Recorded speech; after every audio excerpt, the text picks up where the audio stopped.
I'm Rishabh Marvin Pratap. I have been a journalist for almost 8 years now, working with national and international channels on news as well as feature stories.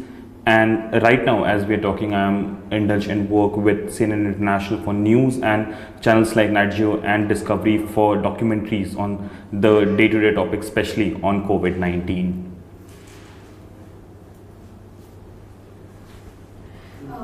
Okay, Rishabh, we've got a few questions for you. Living in times where social media is playing the strongest role in dissemination of information, which also includes fake news, what is your take as a journalist? Well, social media has definitely been a huge challenge, especially to the journalists who have been reporting on ground, because you see something, social media says something else. There have been instances while reporting, say in Chhattisgarh or say in Mumbai, or for that matter, especially in Kashmir, social media has always been misleading people.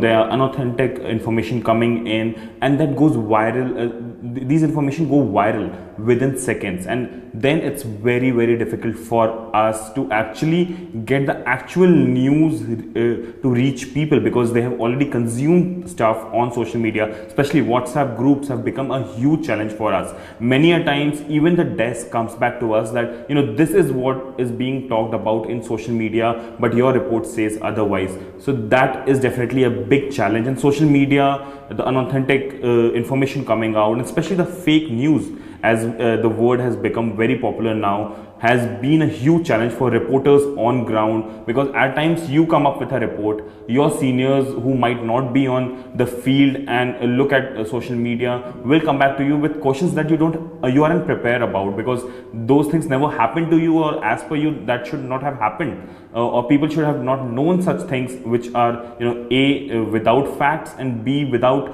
any credible source informing you about. So social media definitely is something that needs to be taken care about. As a journalist, I feel that social media is a boon, because yes, it helps us to get to places where a reporter cannot reach. For example, the videos will come in, but now given that the reach of social media, the reach of the smartphone, and people who wants to mislead depending on their side of story, has become a huge challenge for reporters as well. There's no such thing like news. It's all a matter of views. What would be your observation on this? See, in the times when prime time has become debate, definitely it's about views. No one cares about what actually the story is. The actual story becomes that what say a BJP guy said on the debate, or what a Congress guy said on the report. But the main thing is, for example, the Nizamuddin Markaz story happened. No one cared about to understand what exactly happened at Markaz. People were more interested in what are the views of Bharatiya Janata Party, what are the views of Congress, especially Sonia Gandhi, or what the Muslim clerics are talking about. So views definitely needs to be discussed, but then first we need to know the actual news to understand what how to frame views. In the days of the primetime debates and people consuming that debate more than a reporter standing and giving out the ground reality, it's difficult. But definitely the news has to be news. A reporter's duty is to inform what he has seen naked eye, no filters.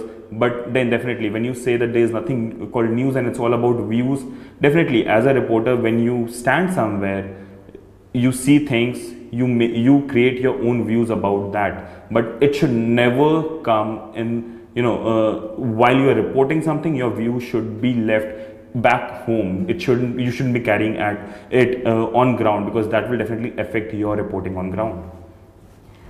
It's been seen that media sometimes gives the verdict even before the court does, and it in certain cases has affected the reputation of a person in society and has also defamed him or her. What are your views on it?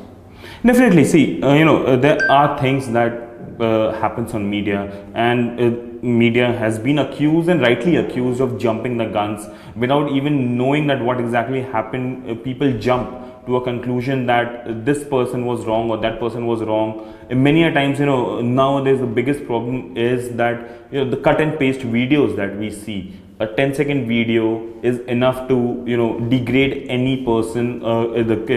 Any credible person can be degraded. Be it Guha, who has Ramchandra Guha, who has been a respected historian, or say a Nobel laureate Abhijit Banerjee. Such people have also been degraded by media for a 10-second video. The problem is, in the 24/7 news environment, people have stopped researching much. They only go by what they see on internet or what others are playing. Also, when it comes to news, we need to understand there are agencies that send out news.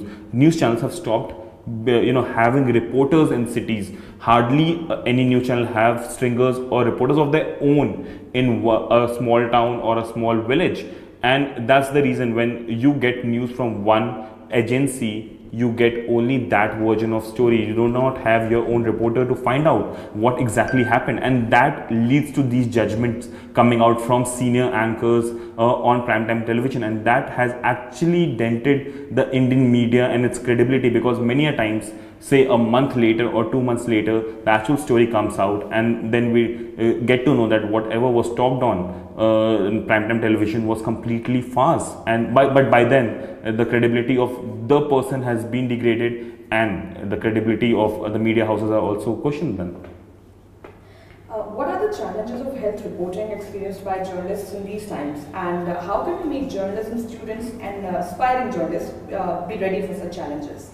See, COVID-19 is something which is unprecedented. No one of us, none of us in our living memory, or even media for that matter, in living memory, has faced such a huge challenge medically. A health hazard of this magnitude has never happened. Spanish flu is an example, but back then there was no media, there were newspapers, and newspaper reporting at times are easy because you need not to be there to hold your camera and get the visuals out. You can be on phone and get the information and write down your report, and that is as authentic as being there. But when it comes to TV journalism or documentary for that matter, you need to be there to understand what exactly happened, to capture things in your camera. COVID-19 has made us learn a lot of things that we didn't even thought of. For example, I was doing this documentary 4 years ago on New Delhi virus, or ND virus as they call him. It's It's a antibiotic resistance that happened in India, and now it's quite persistent in Indian B and C tier town. Back then, being in hospital wasn't that great affair. You can just be in hospital not caring about that you might be infected of things. But this coronavirus has made us feel that we are also vulnerable to such diseases. If we don't take care, things can be as worse for us as it is for people. So as a journalist, covering coronavirus for that matter has been a really tough job. And to the aspiring journalists, I'll only say that you are human too. You need to understand that you are not superheroes. You need to take precautions before you go out and report, or before you go out and shoot. Your camera can be the carrier of the virus. So you need to understand where to go, where not to go. You need to know your limits.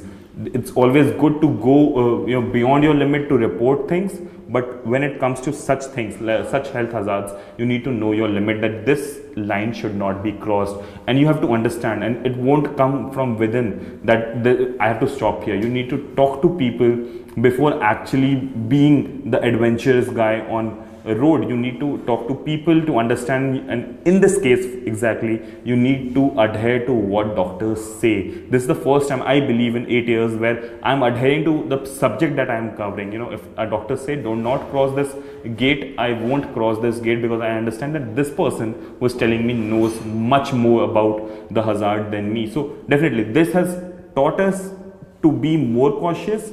Also, this has taught us that we are humans, we are not superheroes. Journalists are not superheroes, and that needs to be very, very clear to everyone, even to the journalist.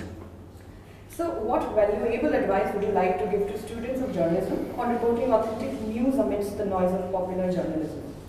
So, there is one golden line, and that needs to be adhered to. Speak what you see on ground. There can be thousands of people telling you thousands of stories. But if you are on ground, believe yourself. If you have seen that 2 people were killed, 2 people were killed. Let the police say that there were no killings. Let the politicians say that it was a clash between two communities. If it was killing, it was killing. You have to be your own judge. If you're there, if you are reporting a story, you are the storyteller. You are the one who will tell the people, not the people who will tell you. So definitely you will find in the age of WhatsApp, coming with the first question again, in the days of WhatsApp, Facebook, Twitter, there are multiple versions coming and the smartphone will be your best friend and your worst enemy. And this I can rest assure you that you cannot do away with it, you cannot do with it as well. So as a journalist, if you are out there reporting, believe yourself, believe that you are the most credible person there. Talk about it, stay true to your profession and report as much as you can, as true as you can.